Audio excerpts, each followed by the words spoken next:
Hi అండి. అందరికీ నమస్కారం. Welcome to my channel. ఈ వీడియోలో ఉద్యోగులకు, పెన్షనర్లకు కొత్త డీఏ 33.67% పెరిగిన ఈ 3.64%తో 31 నెలల అరియర్స్ అమౌంట్ రూ. 35,000 జమ అని అయితే అప్డేట్ రావడం జరిగింది.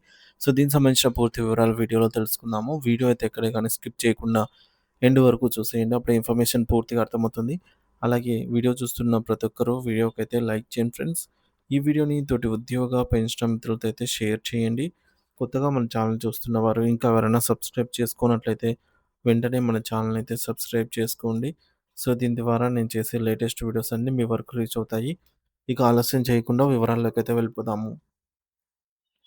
ఫ్రెండ్స్ ఇక విషయానికొచ్చినట్లయితే తెలంగాణ రాష్ట్ర ప్రభుత్వ ఉద్యోగులు మరియు పెన్షనర్లు ఎంతో కాలంగా, ఎంతో ఆశగా ఎదురు చూస్తున్నటువంటి డిఎన్ఎస్ అలవెన్స్ డిఏ ప్రకటన ఎట్టకేలకు వెలువడింది.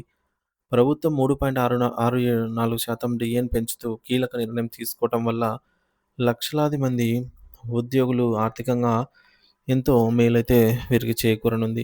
ఈ పెంపుదల వల్ల మీ నెలవారీ జీతం ఎంత పెరుగుతుంది? అలాగే గత ఏడాదిన్నర కాలంగా మీకు రావాల్సిన బకాయిలు ఏ విధంగా లెక్కించబడతాయో ఇప్పుడు మనం చాలా వివరంగా ప్రతి అంశాన్ని వివరిస్తూ తెలుసుకునే ప్రయత్నం చేద్దాం. ముందుగా గణాంకాలను పరిశీలిస్తే ప్రస్తుతం ఉద్యోగులు పొందుతున్నటువంటి పాత డీఏ వచ్చేసి 30.03% ఉంది.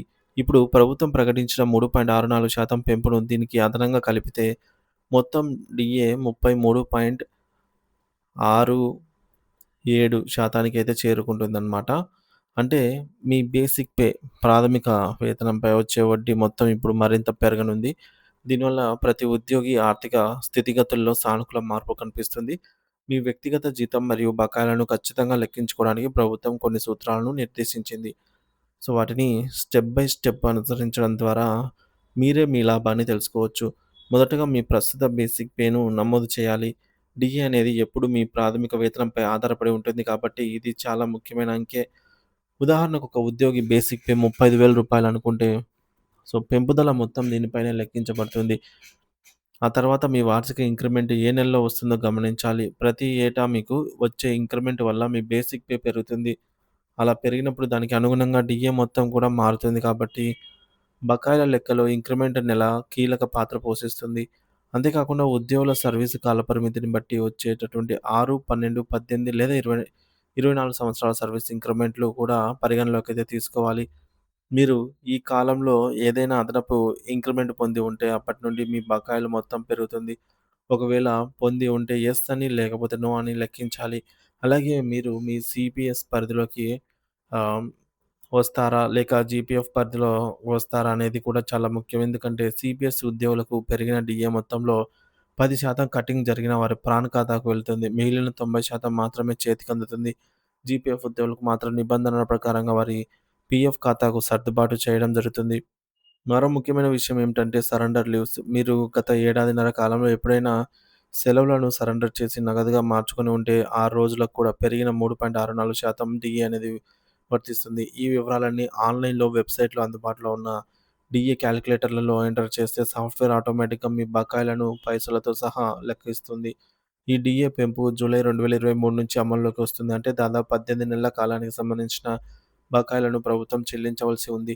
జూలై 2023లో మీ బేసిక్ పే ఎంత ఉందో దాని ఆధారంగా మీకు ఆ నెల నుంచి ప్రతి నెలకు 3.64% చొప్పున అదనపు మొత్తాన్ని ప్రభుత్వం లెక్క కడుతుంది. ఉదాహరణకు మీరు పాత పద్ధతిలో ఈ మేరకు రూ. 10,350 రూ. 135 డీఏ పొందుతూ ఉంటే, కొత్త పద్ధతిలో రూ. 11,364కు పెరుగుతుంది. అంటే కేవలం డీఏ రూపంలోనే రూ. 1,000కు పైగా తేడా అయితే కనిపిస్తోంది. ఇక బకాయిల చెల్లింపుల విషయానికి వస్తే, ప్రభుత్వం వీటిని ఒకేసారి కాకుండా 31 సమాన నెలవారీ వాయిదాలలో చెల్లించాలని నిర్ణయించింది. ఫిబ్రవరి 2026 నుంచి ఈ వాయిదాల చెల్లింపు ప్రక్రియ ప్రారంభమయ్యే అవకాశం ఉంది. మరియు ఇది ఆగస్టు 2028 వరకు నిరంతరాయంగా కొనసాగుతుంది. ప్రతి నెల మీ రెగ్యులర్ జీతంతో పాటు ఒక వాయిదా బకాయి సొమ్ము మీ ఖాతాలో జమ అవుతుంది. ఇదే సూత్రం పెన్షనర్లకు కూడా వర్తిస్తుంది. పెన్షనర్లు తమ బేసిక్ పెన్షన్ ఆధారంగా 3.64% పెంపును లెక్కించుకోవాలి. ఉదాహరణకు మీ బేసిక్ రూ. 35,000 ఉంటే ప్రతి నెల సుమారు నూట హ్మ్, 1,284 అదనంగా మీకు లభిస్తాయి. మొత్తం 31 నెలల బకాయిలను కలుపుకుంటే సుమారు 35,000 నుంచి రూ. 40,000 వరకు అరియర్స్ రూపంలో పొందే అవకాశం ఉంది. ఇది ఉద్యోగులకు మరియు వారి కుటుంబ సభ్యులకు ఆర్థికంగా కొంత ఊరటనిచ్చే విషయమే. నిత్యావసర వస్తువుల ధరలు పెరుగుతున్న తరుణంలో ఈ డీఏ పెంపు ఉద్యోగుల కొనుగోలు శక్తి పెంచడానికి దోహదపడుతుంది. కాబట్టి ఉద్యోగులందరూ కూడా తమ పే స్లిప్‌ను సరిచూసుకొని తమకు రావాల్సిన ఖచ్చితమైన మొత్తాన్ని తెలుసుకోవడము ఉత్తమము.